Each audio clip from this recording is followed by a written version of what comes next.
আজকে আমরা করছি নলেন গুড়ের পায়েস। প্রথমেই দেখিয়ে দিয়েছি ফটোটা।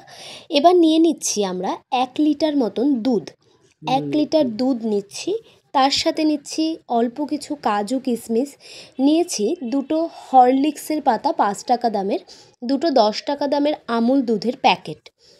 এরপর আমরা নিয়েছি কিছুটা ঘি। আমি উপকরণগুলো দেখাচ্ছি। রয়েছে কিছুটা গুড়, 7 থেকে 8 নিয়েছি 100 গ্রাম মতন গোবিন্দভোগ চাল, 7 থেকে 8টা এলাচ নিয়েছি, বাতাসা এবং চিনি।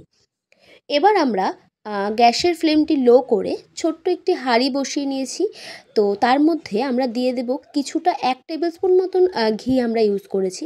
ঘিটাকে পুরো হাঁড়ির চারিদিকে ঘুরিয়ে ঘুরিয়ে মাখিয়ে নিতে হবে। এরপর আমরা দিয়ে দেব যে দুধটা রেখেছি, সেই দুধটা আমরা কিন্তু একটু জল ইউজ করব না, আপনারা চাইলে করতে পারেন। তো শুধুমাত্র বাটি ধুয়ে যে এইটুকু পরিমাণ জল লাগে সামান্য একটু, সেটাও আমরা এবার দিয়ে নেব। যেটুকু জল ধুয়ে আমরা ওর মধ্যে দিয়ে দিলাম। এবার যে 100 গ্রাম মতন আমরা চালটা নিয়েছি তার মধ্যে ঘি দিয়ে আমরা সেটা ভালোভাবে মেখে নেব। ওদিকে দুধটা ফুটতে ফুটতে আমরা এদিকে চালটাকে ভালোভাবে মেখে রাখছি। গোবিন্দভোগ চালটাকে যদি আমরা মেখে রাখি তাহলে কিন্তু সেটা থেকে ভালো স্মেল বেরোয় এবং লেগে যাবে না। তো দেখুন ওদিকে কিন্তু আমার দুধ ফুটছে, মোটামুটি দুধে কিন্তু ফোঁটা এসে গেছে। যখন দেখুন এদিকে কিন্তু দুধটা ফোটা এসে গেছে। দুধটা পুরোপুরি ফোটা এসে গেলে একদম ফুটলে পরে, কারণ যতক্ষণ না ফুটবে ততক্ষণ কিন্তু আমরা চাল অ্যাড করতে পারবো না। তো মোটামুটি দুধটা ফোটা এসে গেছে। এবার আমরা যে চালটা ঘি মাখিয়ে রেখেছিলাম সেই চালটা আমরা পুরোটা দিয়ে দেব। এবার চাল দেওয়ার পর কিন্তু অনবরত আমাদের নাড়াতে হবে, কারণ ঠাকুমা মায়েরা বলে যে যত বেশি খিচুড়ি আর পায়েস নাড়ানো হবে তত বেশি কিন্তু টেস্ট হবে। তো দেখুন এদিকে কিন্তু চাল দেওয়ার পর আমি অনবরত নাড়াচ্ছি। নাড়িয়ে যতক্ষণ না চালটা ফুটবে ততক্ষণ ওদিকে আমরা সমস্ত উপকরণগুলো অ্যাড করতে থাকবো। এবার কিছুটা পরিমাণ দুধ আমরা তুলে নিচ্ছি একটা বাটিতে। সেই বাটিটায় তোলার কারণ হচ্ছে এর মধ্যে আমরা গুড়, বাতাসা এবং চিনি সেই উপকরণগুলো এর মধ্যে ভিজিয়ে রাখবো।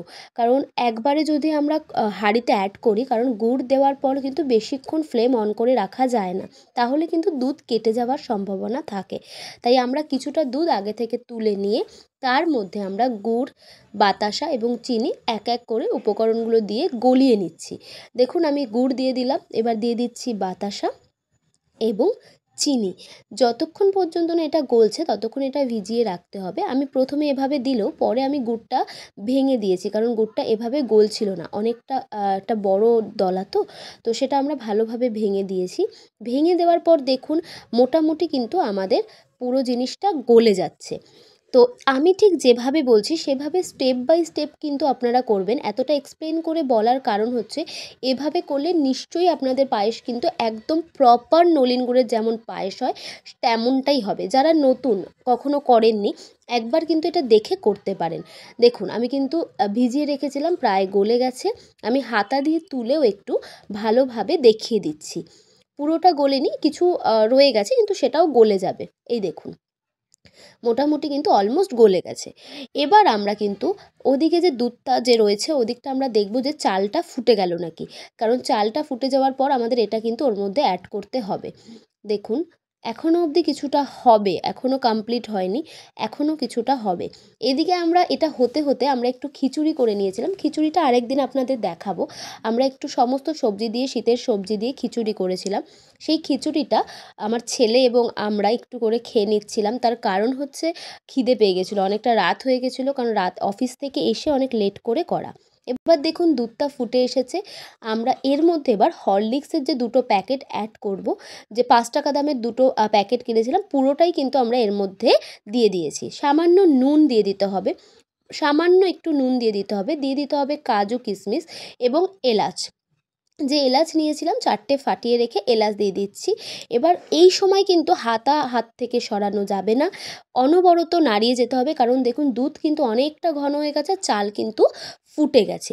এই পর্যায়ে এসে আমরা কিন্তু এই যে গুলে রাখা গুড়, চিনি, বাতাসার মিশ্রণটা এটা আমরা অ্যাড করব। এক হাতে অ্যাড করব, আরেক হাতে কিন্তু ক্রমশ নাড়িয়ে যেতে হবে। দেখুন আমরা কিন্তু পায়েসে একটু জল ব্যবহার করব না। সেই কারণে আমাদের এই যে বাটিতে লেগে থাকা যে পরিমাণে গুড় বা চিনি যেইটুকু রয়েছে আর কি, সেটুকু মারা কী করেন জল দিয়ে দেন। বাট আমি যেটা করি সেটা হচ্ছে কিছুটা পরিমাণ পায়েসের থেকে তুলে বাটিতে দিয়ে সেটাই আমরা নাড়িয়ে এর মধ্যে দিয়ে দিচ্ছি, কারণ আমার উদ্দেশ্য ছিল জল ব্যবহার না করা, যেইটুকু হবে যেন একদম প্রপার ক্ষীর টাইপ খেতে হয়। তো দেখে নিন, আমরা এবার এইভাবে বাটিটা ধুয়ে দিয়ে দিলাম। এই পর্যায়ে এসে এবার আমরা অ্যাড করব যে দুটো আমুল দুধের প্যাকেট আপনাদের দেখিয়েছিলাম, সেই আমুল দুধের দুটো প্যাকেট কিন্তু আমি এর মধ্যে অ্যাড করে দিলাম। এইভাবে কিন্তু অ্যাড করবেন। জলে অনেকে গরম জলে গুলে দেন, বাট আমি এভাবেই বলবো, এভাবে করে দেখবেন একটু আলাদা টেস্টি হবে। তো দুটো প্যাকেটই কিন্তু আমি এর মধ্যে দিয়ে দিচ্ছি, দিয়ে ক্রমশ নাড়িয়ে নেবেন যতটা সম্ভব, যতক্ষণ না দুধটা গলে যাচ্ছে। দেখুন এখনও কিন্তু ওপরে গোটা গোটা দুধ রয়েছে, এগুলো যত নাড়াবেন তত কিন্তু গলে যাবে।